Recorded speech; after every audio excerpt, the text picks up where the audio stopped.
अस्सलामुअलैकुम नाजरीन, उम्मीद है आपको हमारी वीडियोस पसंद आती होंगी। बर्बर वीडियोस देखने के लिए सब्सक्रिप्शन के बटन को प्रेस करें और बेल आइकन को दबाना मत भूलें। आइए चलते हैं अपने बक्के हिस्से की तरफ। आलमगीर, तुम क्या कहना चाहते हो? दरअसल शेरबाज खान एक हंगामा पसंद कमांडो था और ज़्यादातर गुफ्तगू करने का सुनने का आदी नहीं था। आलमगीर बोला, सर मैं ये कहना चाहता हूँ कि यह इंडिया की फौजी हिकमत अमली और इसकी ताकत का मुकाबला आग मकबूजा कश्मीर से ना करें तो बेहतर है। मकबूजा कश्मीर में भारतीय फौजी खौफजदा हालत में हैं।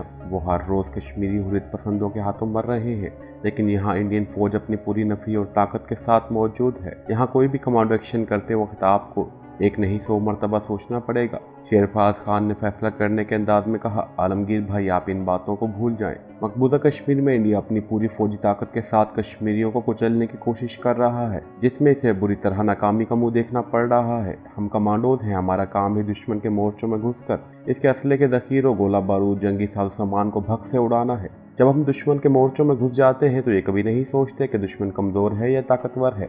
इस वक्त हमारे सामने सिर्फ अल्लाह और रसूल का नाम और अपना मिशन होता है, जिसके लिए हमने जान की बाजी लगाई हुई होती है। तुम सिर्फ हमें वो मालूमात फराहम कर दो जिसका जिक्र मैंने तुमसे किया था, बाकी हम जाने हमारा काम। इतना मैं तुम्हें यकीन दिलाता हूँ कि हम में से अगर कोई भी दुश्मन के हाथों पकड़ा गया तो हम मौत को खुशी से गले लगा लेंगे, लेकिन तुम्हारे नाम जबान पर नहीं आएगा। इसके बाद इस मौजू पर कोई बात करना बेकार है। ओके सर, आलमगीर ने कहा। ये सारी मालूमात आपको परसों इसी वक्त मिल जाएंगी। इसके बाद आलमगीर ने हमसे पूछा कि हमें वहाँ किस किस्म की कोई तकलीफ़ तो नहीं हुई। शेरबाज ने कहा, आलमगीर भाई एक सच्चा कमांडो तकलीफ़ में भी खुश रहना जानता है, वैसे भी यहाँ कोई तकलीफ़ नहीं है। आलमगीर थोड़ी देर हमारे पास बैठा रहा, फिर अपनी जीप में बैठकर एक दिन बाद आने का वादा करके चला गया। दूसरा दिन भी गुजर गया। तीसरे रोज़ आलमगीर दिन के 11 बजे आया। वो हस्बे मामूल अकेला था। इसने जीप रेस्ट हाउस के सामने दरख्तों में खड़ी की और हमारे पास आ गया। कहने लगा, आज मैं भी तुम्हारे साथ खाना खाऊंगा। फिर इसने उस्मान बाबा को आवाज़ देकर कहा कि वो जंगल से 3-4 मुर्गियाँ शिकार करके ले आए। उस्मान बाबा ने आवाज़ देकर जवाब दिया कि वो पहले ही 3 मुर्गियाँ शिकार करके ला चुका है। आलमगीर ने हल्का सा कहका लगाया और कहा, बहुत खूब, फिर इन्हें खूब भून कर तैयार करना। मुझे यहाँ रहकर तेज़ मसालों की आदत पड़ गई है। हम बरामदे में बैठे थे। उस्मान बाबा किचन में था। चूँकि कटाई का सीज़न शुरू नहीं हुआ था, इसलिए दरख्तों के नीचे कोई मजदूर भी नहीं था। हम तीनों रेस्ट हाउस के बरामदे में तनहा थे। शेरबाज ने बात शुरू करते हुए कहा, आलमगीर भाई मुझे उम्मीद है तुम ज़रूरी सारी मालूमात हासिल करके आए होगे। आलमगीर मुस्कुराया, कहने लगा, ये कैसे हो सकता है कि आलमगीर किसी मुहिम पर निकले और फिर नाकाम वापस आए। इसके बाद आलमगीर ने हमें बताया कि कर्नल वाडीकर सुबह 9 बजे अपनी फौजी जीप में बैठकर हेडक्वार्टर जाता है। इसके साथ 2 फौजी गार्ड्स होते हैं जो जीप में बैठे होते हैं। वाडीकर खुद जीप चलाता है। वो 1 बजे मिलिट्री हेडक्वार्टर के मेस में ही दोपहर का खाना खाता है और वहीं थोड़ी देर आराम करता है और फिर ठीक 5 बजे हेडक्वार्टर से निकल आता है। अगर कोई ज़रूरी मीटिंग हो तो वहीं रह जाता है। हेडक्वार्टर से वो सबसे पहले अपने बंगले पर आता है जो बेंगलोर छावनी में है। अगर शाम को इसके दोस्त वगैरह आ जाएं तो बंगले पर ही शराब और कबाब की महफिल गर्म हो जाती है। अगर दोस्त वगैरह ना आए तो वो ओल्ड हाउस क्लब में चला जाता है, जहाँ आधी रात को थोड़ी थोड़ी शराब पीता और ताश और ब्लेड वगैरह से दिल बहलाता रहता है। शेरबाज ने कहा, क्या इसकी कोई औरत दोस्त नहीं है? आलमगीर बोला, मैं इसी तरफ आ रहा था। कर्नल वाडीकर की एक औरत से बड़ी दिलाना दोस्ती है।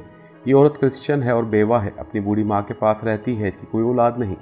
घर में एक मर्द मुलाजिम है जो अधेड़ उम्र है, वो भी क्रिश्चियन है। वो खाना वगैरह भी पकाता है और रात को चौकीदारी भी करता है। क्रिश्चियन बेवा औरत की उम्र 35 साल की है, मगर जिस्म बड़ा दिलकश है और खूबसूरत भी है।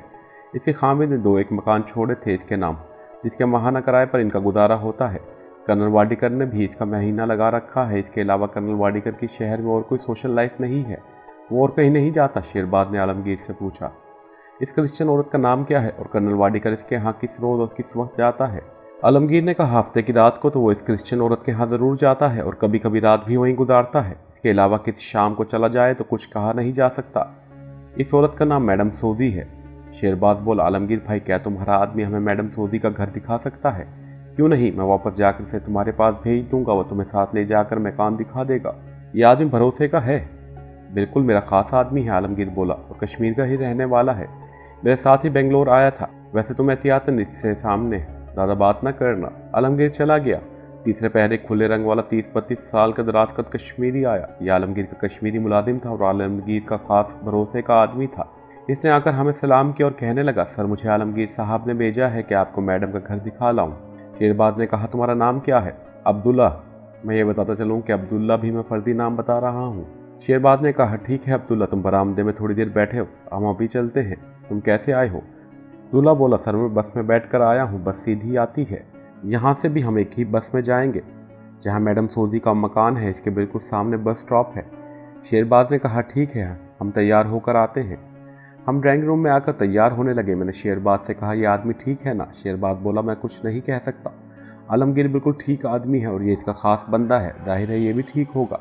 वैसे इसके आगे हम कोई बात नहीं करेंगे। हमने पतलून बुश शर्ट पहनी।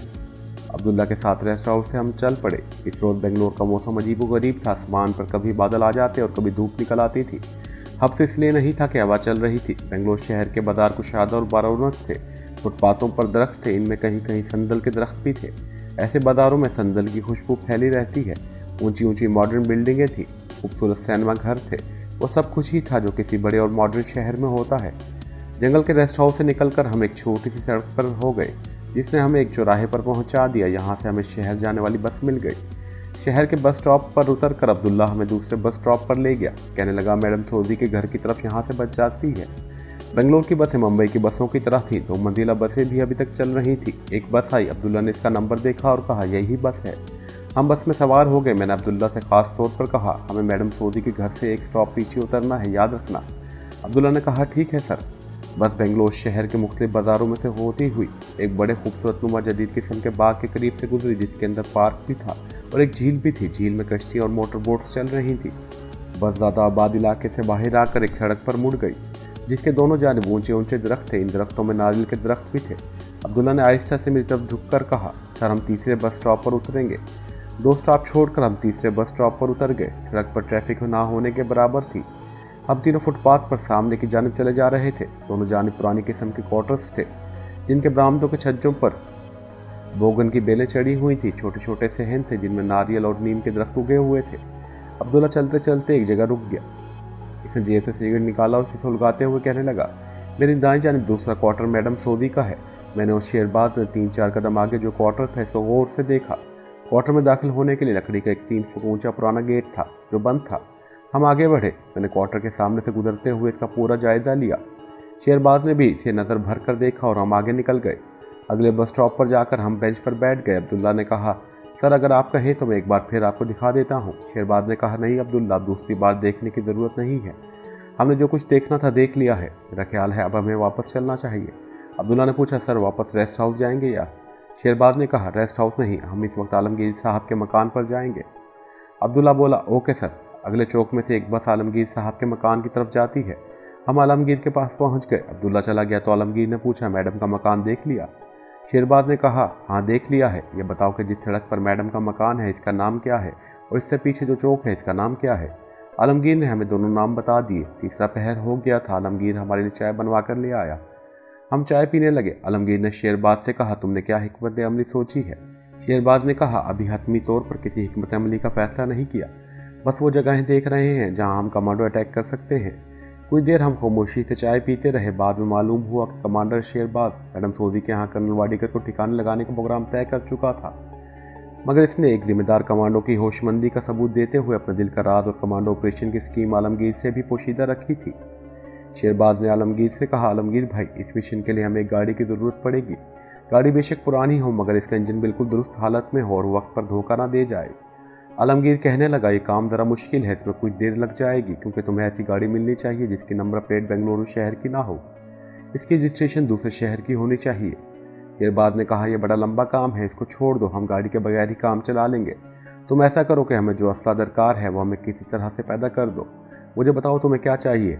माना शेरबाज ने एक लम्हे खामोश रहने के बाद कहा, हमें इस मिशन के लिए शॉट गनों की ज़रूरत नहीं होगी, इसके बजाय 2 सिलेंसर वाले ऑटोमेटिक पिस्तौल मिल जाएं तो बहुत ही अच्छा है।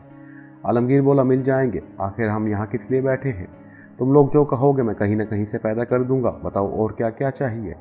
कमांडर शेरबाज के जहन में सारी स्कीम, सारा मंसूबा तैयार हो चुका था, जिसके बारे में अभी तक कुछ नहीं जानता था मैं। सारा मंसूबा इसने मुझे बाद में बताया था। कहने लगा, मुझे मैडम सोजी के घर का टेलीफोन नंबर भी चाहिए।